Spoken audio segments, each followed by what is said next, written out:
Bapak, Ibu, dan saudara-saudara terkasih, Shalom. Shalom.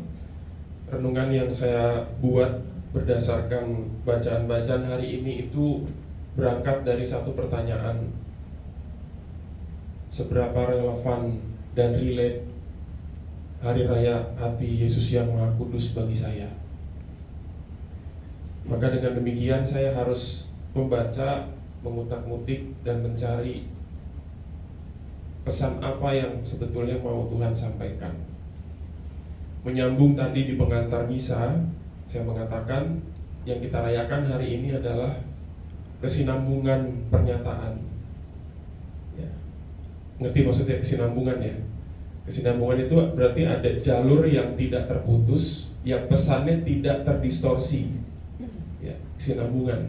Jalur apa? Jalur pengenalan Allah. Allah yang mengenalkan dirinya sebagai kasih. Dan pengenalan itu berkesinambungan sampai ke kita. Tidak terdistorsi pesannya, tidak sepenggal-sepenggal, tapi disampaikan secara utuh. Dan keutuhan pesan itu terutama secara nyata kelihatan lewat bagaimana Yesus menyampaikannya kepada kita.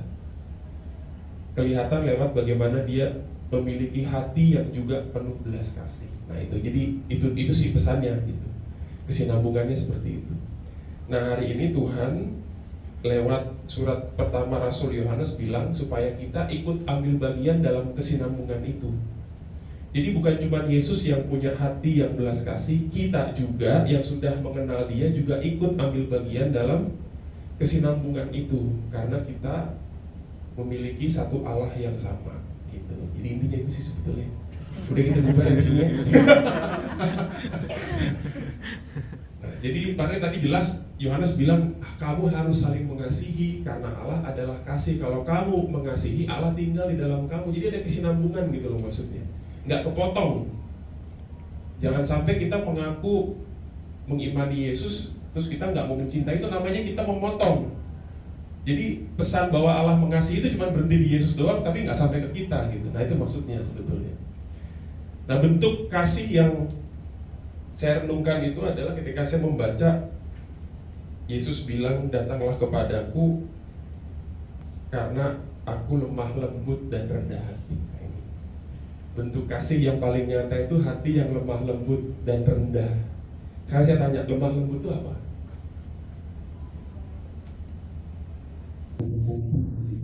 Lemah mulai. Ini lemah lembut. Ini lemah yang lain itu ya. Ini lemah lembut apa? Lemah lembut tuh kayak gimana sih?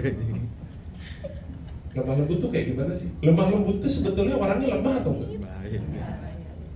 Apa? Kalau orang yang bisa lemah lembut itu sebenarnya orangnya itu yang lemah lembut itu sebenarnya dia lemah atau enggak? Enggak, setuju. Berarti dia harusnya apa? Justru orang yang bisa lemah lembut tuh orang yang kuat justru. Saya merenungkan orang yang lemah lembut itu bisa relate dan relevan ketika kita berada dalam relasi kuasa. Karena dari tadi muncul soal kecil, sederhana, kecil. Berarti kalau ada yang kecil dan sederhana, ada yang besar. Lemah lembut adalah ketika yang besar tidak menggunakan kebesarannya untuk bertindak seenaknya kepada yang kecil dan sederhana. Itu lemah lembut. Lemah lembut itu adalah ketika dia bisa, tapi dia tidak mau. Itu lemah lembut. Jadi Romo lemah lembut susah tahu. Susah tahu beneran. Asli. Lu lihat tuh, ketua Komsos KAJ, ketua Komsos Kuskupan, ada 70 paroki tuh, bayangin ya. Ngurusin 70 Komsos paroki yang otaknya masing-masing nggak ada yang kecil, ya, nggak ada yang kecil. Tuh, ada lagi Romo kepala gereja, Romo paroki yang umatnya 4.000 orang tuh ya. Paroki Ignatius Loyola. Yang ngeselin ada, yang banyak ada. Susah tau jadi Romo lemah lembut tuh. Saya tuh bawaannya kan marah-marah mulu kan. Apalagi kalau saya jadi Romo kepala, punya wewenang, berhadapan dengan umat yang tidak punya wewenang. Bisa saya memanfaatkan wewenang saya? Bisa. Dengan gampang bilang nggak boleh. Iya. Enggak. Apaan tuh? Nggak boleh. Gampang. Tapi saya diundang sebagai gembala yang baik dan murah hati. Lemah lembut masuk di bagian murah hati. Bisa, tapi saya tidak mau. Susah tahu. Apalagi kadang-kadang mikir, duh, gue jadi romo di sini juga bukan gue yang mau. Maksudnya dapat tugas itu bukan saya yang mau ya, saya ditunjuk gitu di situ. Ketemu orang juga nggak saya kenal. Terus dia bikin aneh-aneh, nggak nurut, dibilangin nggak mendenger, macam. Terus masuk ke dalam relasi kuasa. Saya pastor paroki, kamu umat. Gimana coba tuh? Itu dilihat sama saya waktu saya, oh iya juga ya. Bukankah posisi kita terhadap Allah juga demikian? Allah yang begitu besar berhadapan dengan kita yang biasa-biasa saja, yang tidak ya seremah-remah rengginangnya dia udah. Tapi dia berhasil mendekati kita dengan lemah lembut. Sendablek-dableknya kita, dia tetap mendekati kita dengan hati yang lemah lembut. Dia bisa melakukan relasi kuasa itu. Lu bersalah, berdosa, gue hukum, selesai, beres. Tapi dia datang dengan hati yang lemah lembut, membiarkan kita datang kepadanya meminta pengampunan dan diampuni lagi. Habis diampuni, bikin dosa lagi, datang lagi diampuni lagi. Selemah lembut itu Tuhan tuh. Kalau dia kesel kayak saya, mungkin lu datang mulu, ngaku dosa isinya itu mulu lu.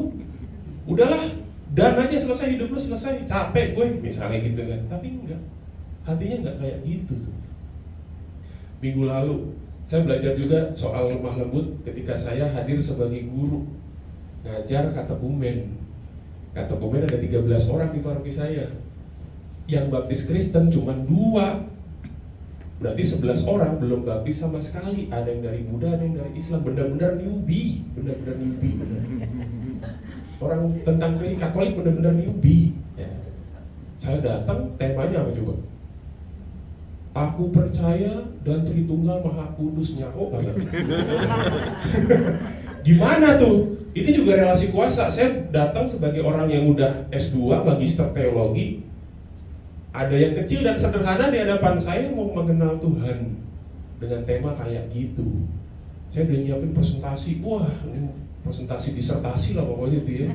Allah Tritunggal, macam-macam, Bapa Putra Roh Kudus, Konsili Nikea. Wah, semua udah masuk semua itu. Terus akhirnya saya tes dulu nih. Oke, sekarang kita buka Yohanes bab 3 ayat 16. Tahu isinya Yohanes 3 ayat 16? Enggak tahu. Orang Katolik 3 ayat 16 tahu enggak apa-apa. Udah paham. Yohanes 3 ayat 16 itu kan karena begitu besar kasihnya Allah mengaruniakan anak yang tunggal supaya setiap orang yang percaya beroleh hidup yang kekal. Tolong buka kitab suci. Coba volunteer bacain apa ayatnya. Dia baca, kok beda? Yang dia buka surat pertama Rasul Yohanes, ya, bukan Injil Yohanes. Ada yang buka Perjanjian Lama. Terus saya mikir, oh ini jadi guru yang lemah lembut tuh kayak begini nih. Apa artinya jadi guru yang lemah lembut? Iya kan? Berhadapan dengan relasi kuasa saya yang lebih udah punya banyak dari kuliah lalu berhadapan dengan mereka yang baru, itu benar-benar dites tuh. Kalau saya nggak sabar, udah saya nggak mau ngajar lagi lah misalnya gitu. Ini bukan tempat saya ngajar misalnya. Tapi ya udah berarti kalau gitu akhirnya apa? Itu presentasi saya tutup. Nah, ya udah saya buat, saya tutup laptop saya, udah kita buka kitab suci aja deh pelan-pelan. Gitu. Salah satu cara memiliki hati yang lemah lembut dan rendah hati yang paling simpel yang saya rasakan di paroki itu kayak gitu tuh. Ketemu dengan hal yang kecil, yang sederhana, mereka yang berada di bawah kita dalam arti tertentu ya, dengan berbagai macam bentuknya, entah jabatan, entah pendidikan, entah apapun itu, tapi kita bisa menyesuaikan diri menjadi rendah dan menjadi lemah lembut. Dan kita diminta untuk itu, teman-teman semua, karena Allah udah melakukan itu buat kita gitu.